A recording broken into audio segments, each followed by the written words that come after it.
Hi, welcome to Let's Make It Vegan. I'm Chef Fred, and today we're going to do gumbo. And we came upon this as far as doing gumbo from our first suggestion from a viewer. Taylor from Murfreesboro, Tennessee wanted to see us do gumbo with specifically a spicy sausage and definitely using okra. So we're going to tackle this today, and among some of the things that we're going to be doing, we do have basically a commercial vegan sausage here that we're going to take out of the casing, spice it up a little bit more, make it a little more traditional for use in the okra. It comes as a spicy Italian sausage. We're going to add some spices to that to help it along. Of course, we got our fresh okra, and we're going to have onions, peppers, celery, carrots, and tomatoes. We're going to grind these tomatoes up in the food processor to make it as fresh as possible. You can definitely use canned, but we're going to use these fresh ones today. Actually, it came from a person I work with, garden, and they needed a home, so I figured, you know what, we can go ahead and throw them in. So without further ado, we're going to get started in getting these veggies and everything cut up and started making gumbo. Thanks. All right, so we're back. We got all our vegetables chopped up, ready to go. Tomatoes, we just put in the food processor, pulsed a few times, didn't want to liquefy them, just kind of get them into smaller chunks, and they are raw, so they're going to need some time to cook down, such as all these vegetables. We're going to have, be simmering them for a while. Before we get to that, what I want to do is talk to you about the sausage. This is your normal commercial vegan sausage. If you want, you can take and cook these things as is, put them in your oven, do them in a pan, however you like it, cut them into discs, put them in your gumbo, you'd be ready to go. That is honestly a quick and easy way. I just wanted to zip it up a little bit and add a little bit more flavor to it. So what I'm going to do is basically just take these guys and get them out of the casing that they come in. And it's just like your regular sausage. It's got the casing on them, and we're just going to take them out of there, get them down into our bowl, and we're just going to add some flavors to it. Like I said, you don't have to do this. You can use it as it's ready to go. But what I plan on doing is going ahead, flavoring these up a little bit more, cook them up, and what I'm going to do is just kind of roll it up into smaller chunks, kind of little bite-sized chunks, and I'm going to bake it in the oven until they're cooked through, and then we're going to go ahead and get them into part of our gumbo. So we've got these here. I'm gonna pause for a second while I wash my hands. Okay, so we're back.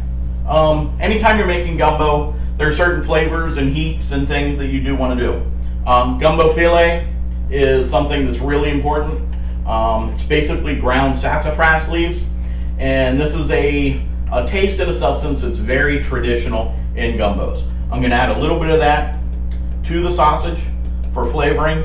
Also, gumbo filet will be going into the main mixture as a flavoring and a thickening agent along with the roux. You can also do some oregano. Not a whole lot, but just add some backup flavor. And like I said before, you're not going to see me measuring. I'm doing all this by taste, by feel, and just adding a little bit. We've got some thyme. Not too much. Thyme can be a little bit strong. Smoked paprika is wonderful. Use it in a lot of places. I am going to use a bit of that. That's going to make the sausage red and look a little more traditional, and add that smoky flavor too.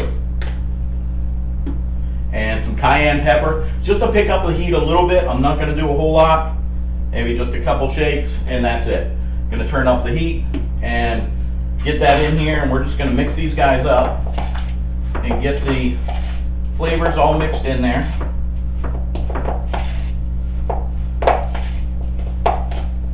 And once we get them combined, see, it's looking very much like sausage, but now getting a little bit more of a red tint to it. Consistency just like regular meat. This stuff's wonderful. And this is a gluten-free. And speaking of gluten-free, we are going to be making a roux for this version of our gumbo. So that does involve using flour and butter. If you are looking to do this gluten-free, everything we've done so far is gluten-free. What you're going to want to do is skip the roux. You're going to want to put everything together just like we are, get your stew going, and then what you'll do is just basically thicken it with a cornstarch and water mixture, make a slurry at the end, and thicken it up that way. Definitely an easy direction to go, and also a way to do it with less fat, like the vegan butter and things like that. So, but like I said, we're going to try to do a little more traditional. And here we've got our sausage, and what I'm going to do is just take and get, little balls like that together, get them on a sheet pan, get them baking, and we'll get those done and then get started making our roux and putting together our veggies. Thanks. Okay, so we've just come over here. I've got the sausage little chunks over here all made up. Ended up being 2 trays, but nice little chunks. Going to go ahead and just get them cooked up, and then we'll start on the roux.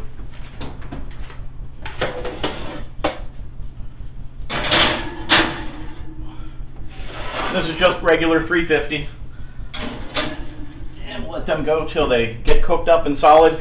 Maybe a little bit of brown to add some flavor. Got our big cast iron pan is what we're gonna start working with today. We'll get the burners up, get this pan warm, and once we get this warm, we're gonna go ahead and add our flour. And this is just regular all-purpose flour, unbleached, non-GMO. So we'll get this melting, and we'll come back. We'll show you getting the roux started. Go. Okay, so here we've got our butter all melted, and that was 1 stick of a vegan butter, and I'm adding in about 2 cups of our all-purpose flour. I'm going to get this going in here, picking it up.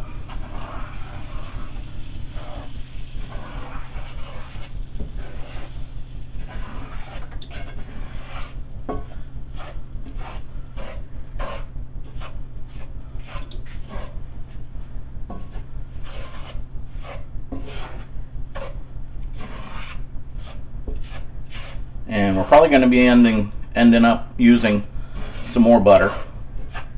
I miscalculated my flour amount, so I'm going to be adding some more butter here.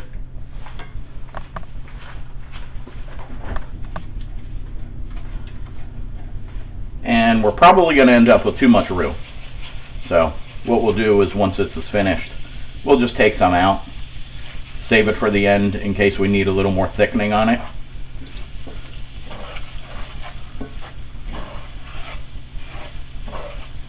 Now, what we're wanting to do for the gumbo is we are going to cook this roux for a while.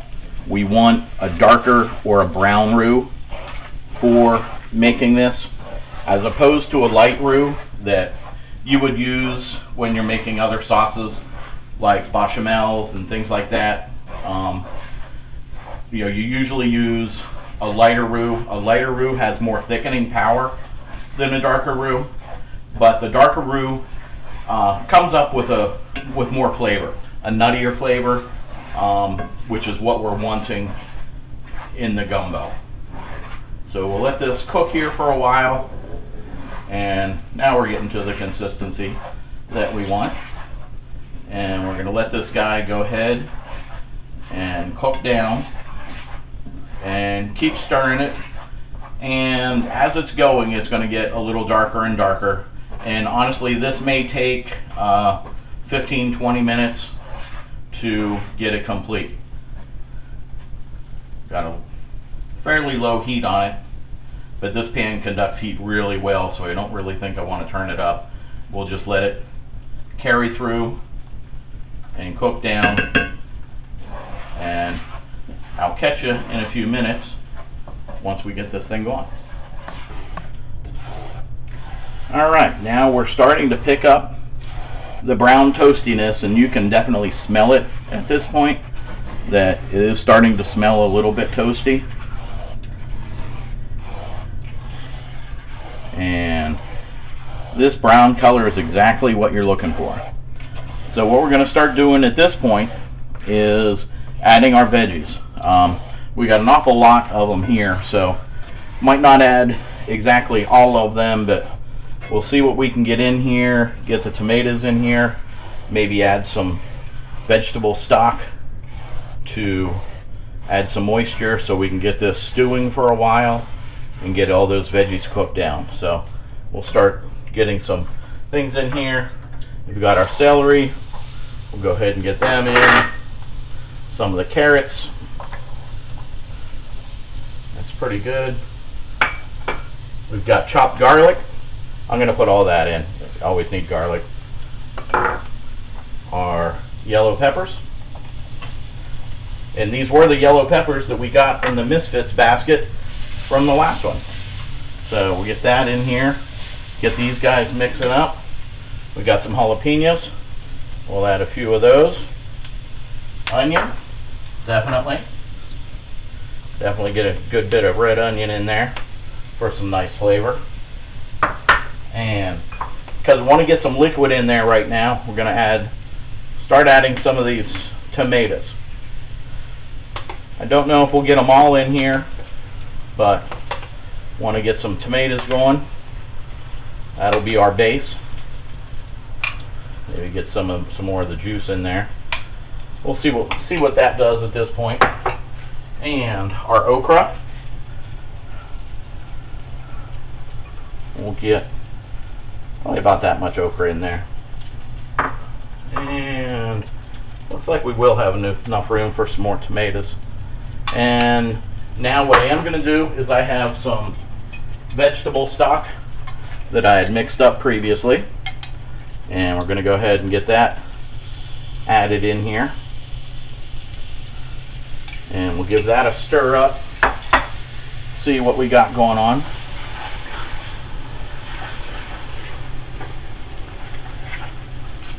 We definitely got a stew going on and getting all these flavors mixed together. As far as spice, we're going to go ahead and we're going to add some of our gumbo filet to get that going in here. Get the flavors from there, and we'll start getting all this stuff incorporated together along with the gumbo filet or filet. We'll get some of that in here for that flavor. It also works as a thickening agent. And also we're going to add some Creole seasoning. This one happens to be Tony Sriracha's. And just get some flavoring in here. I'm not going to do too much because we have a lot of flavors that are going to actually come back in here with the sausage that's almost done. And you can see already we are getting some thickening happening. And what we're going to do is let this guy come together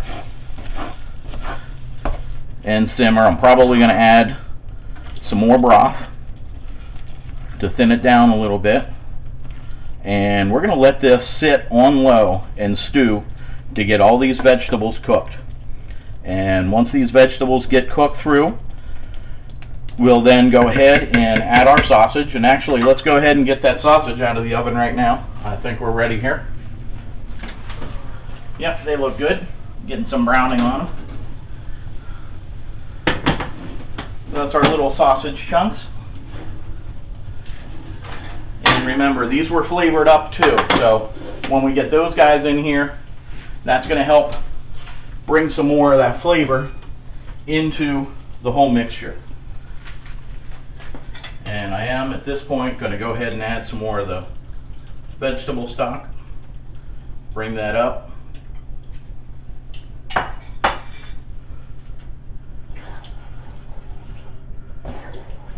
going to let that simmer probably for half hour, 45 minutes. Now, letting you know, this is a recipe or a dish that does take some time. It's kind of like if you were making a traditional spaghetti sauce, you're going to want to go ahead and get it started early in the day and let things simmer. If you want to hurry this up, something that you can do would be cook the veggies ahead of time. You can definitely do that. Once you get them in here, you just get it coming up to temperature, which will help thicken it with your roux, so you don't have to wait for all the vegetables to cook through. And of course the sausage is already cooked that you've got here. But that's really, that's smelling good. So we're going to let this go and simmer for a while. Get these guys cooked through, all the flavors dancing together, and we'll check on it a little bit. We're just going to let it at a low simmer. We'll catch you in a little. Alright, we're back. We've been simmering here with the vegetables in the gumbo for probably about 25 minutes or so. The veggies are starting to get cooked through a little bit. It's getting a little bit thicker, and the flavors of the vegetables are really coming out in the broth now. It's got a sweetness, a little bit of heat, but not too much at all. So what I'm going to do now is get the sausage here added. And honestly, while you were gone and we were here, we tasted one of these, and I could have just skipped the video and eaten these guys. They flavored up so much better than just the straight commercial stuff. And so hopefully the flavor from these guys ends up getting all through here too and picking things up. But now we're going to get a lot of that goodness all through here, and we're going to keep simmering maybe another 20 minutes or so. But I tasted one of the carrot chunks, and it's probably about halfway through as far as cooked. It's not crunchy at all. But we'll get the sausage in here, let it give off some of its flavors, and keep going. As you see, we're nice and thick, but it's kind of like a stew at this point. And something that I'm thinking of as we're going here, traditionally the gumbo you're going to end up serving over rice or maybe just by itself. And as we were tasting and going at it, I know I said we were going to do traditional, so far we've done pretty darn traditional as far as how to make gumbo. But what I plan on doing here a little later is I don't want to put it over rice. I don't want to make it that heavy, but I want to have all the goodness in here. I'm going to add some white beans, some cannellini beans. Once we get the meat flavors all through here. The beans are already fully cooked, so we don't have to get them in early. But I'm going to go ahead and let this reduce down a little bit more and get the flavors to develop a little more. And then toward the end, I'm going to go ahead and put in the can of cannellini beans, get them all warmed through. And I also am going to cut some decent bread. We've got some decent rustic garlic bread that I'm gonna cut up and toast up and do a garlic butter on to serve with this, because just lapping up some of that goodness on the garlic bread is gonna be all I need. We'll catch it back in a few minutes, let this develop a little more, we'll add the beans, and we'll be ready to serve. Alright guys, here we have it. We've come up with a wonderful vegan gumbo that you can be proud of and serve to anyone that loves meat, loves heartiness, loves a nice filling meal. And remember, as you saw, none of this was structured, none of this was exact ingredients. You saw me add too much flour to the roux, and we just keep it going. All the vegetables, all the different vegetables that we added. If you don't like okra, you don't have to add the okra. If you don't like peppers, you don't have to add the peppers. Make it your own. This is completely versatile. You can do this at home. It takes a little time in the stewing, but once you get your vegetables cut, get your flavors together, it's simple, Really easy to do. Use the flavors that you like. If you don't like the spice, leave out the cayenne and the sausage. If you just want to use the sausage as it comes in the package and cut it up and put it in there, go right ahead. You don't have to go crazy with this.